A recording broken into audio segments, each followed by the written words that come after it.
मान्यवर, मैं आपको और आपके माध्यम से सदन को और सदन के माध्यम से पूरे देश की जनता को विश्वास दिलाना चाहता हूं, इस कानून का संपूर्ण इंप्लीमेंटेशन होने के बाद तारीख पे तारीख का जमाना जाएगा।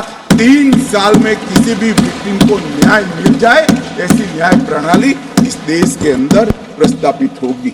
मान्यवर, ये लोग जो पूछते हैं क्या होगा इस कानून से, मैं आज उनको बताना चाहता हूं। मान्यवर, आज इस कानून को इस सदन के आशीर्वाद प्राप्त होने के बाद हमारी आपराधिक न्याय प्रणाली, क्रिमिनल जस्टिस सिस्टम 19वीं सदी से निकलकर 2 सदियों का फासला काटकर 21वीं सदी में सीधी प्रवेश करेगी। मान्यवर, क्या होगा इस कानून से?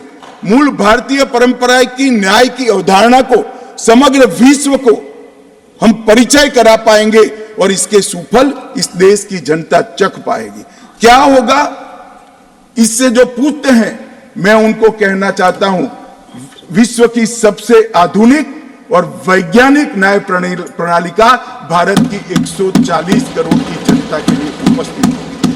क्या होगा इस कानून से? जो पूछते हैं उनको मैं बताना चाहता हूं कि आज जो विद्यमान है वो सारी तकनीक और आने वाले 100 साल तक जो तकनीक आगे बढ़ सकती है, वो सारी तकनीक को सिर्फ रूल्स में परिवर्तन कर समाहित किया जाए, इतनी दूरदृष्टि के साथ तकनीक को इस कानून के अंदर समाहित किया गया। जो पूछते हैं क्या होगा इस कानून से, मैं उनको कहना चाहता हूं कि 7 साल से ज्यादा सजा है वो सभी घृणित अपराधों के लिए हमने फोरेंसिक साइंस लेबोरेटरी की विजिट को कंपलसरी किया है, जिससे कन्विक्शन रेशियो के अंदर बढ़ावा होगा।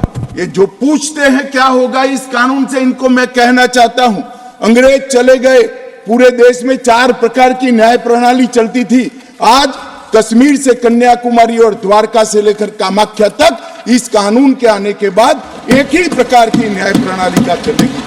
मान्यवर, ये पूछते हैं क्या होगा, मैं इनको बताना चाहता हूं, महिलाओं के अधिकारों की रक्षा की बात थी, वो आप विदेश से आए हुए कंसेप्ट और एनजीओ को थोपे गए विचारों से करते थे।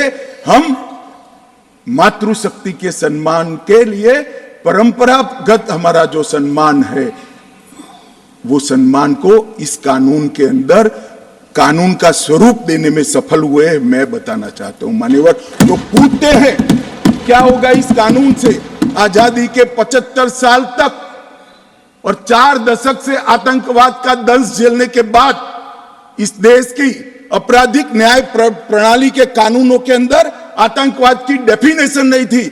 नरेंद्र मोदी जी ने जीरो टॉलरेंस टुवर्ड आतंकवाद का परिचय कराते हुए टेररिज्म की डेफिनेशन को इसके अंदर शामिल किया है। मान्यवर, जो पूछते हैं इस कानून से क्या होगा, मैं उनको बताना चाहता हूं कि इस कानून से राज्यद्रोह अब देशद्रोह के अंदर बदल गया है। राज्य के शासन की रक्षा के लिए एक जमाना था जब ब्रिटिश ताज का इस देश के अंदर शासन था। मान्यवर, रानी के खिलाफ कोई आवाज नहीं कर सकता, फांसी पे चढ़ा दिए जाए। महात्मा गांधी हो, तिलक महाराज हो, वीर सावरकर हो, वो राजद्रोह के कानून में कई साल जेल में रखे और आपने भी इसका उपयोग बखूबी किया। इमरजेंसी के अंदर ढेर सारे लोगों को जेल में डाल दिया, ढेर सारे विपक्ष के नेताओं। मान्यवर, हमने राजद्रोह के अंग्रेजी कंसेप्ट को समाप्त कर दिया है।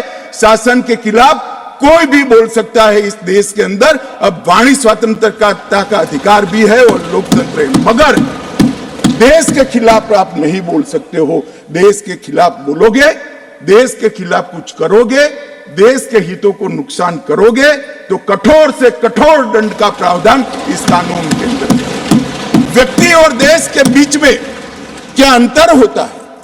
डेमोक्रेसी का जो मूल विचार है, लोकतंत्र का जो विचार है, देश महान होता है, व्यक्ति महान नहीं होता है। मान्यवर, इसको इस कानून के माध्यम से हम ला रहे हैं।